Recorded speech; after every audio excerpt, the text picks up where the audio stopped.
Kompas Update dipersembahkan oleh Entrasol.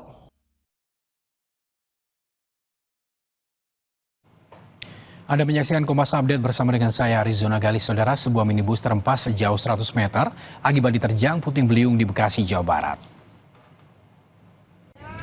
Kondisi mobil mengalami rusak parah setelah terhempas puting beliung yang cukup kuat. Menurut pemilik kendaraan, saat kejadian dirinya bersama 3 orang temannya hendak menuju gelanggang olahraga tak jauh dari lokasi. Tiba-tiba hujan turun yang disertai gemuruh puting beliung yang menggulung hingga menerjang mobil yang dikendarainya. Mobil yang terhempas angin sempat terguling-guling dan membentur tembok pembatas jalan hingga roboh. 4 penumpang mobil kemudian berhasil menyelamatkan diri.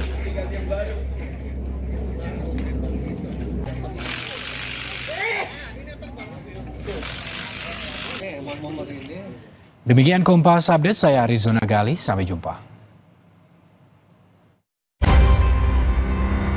Kompas Update dipersembahkan oleh Nutrif Benecol.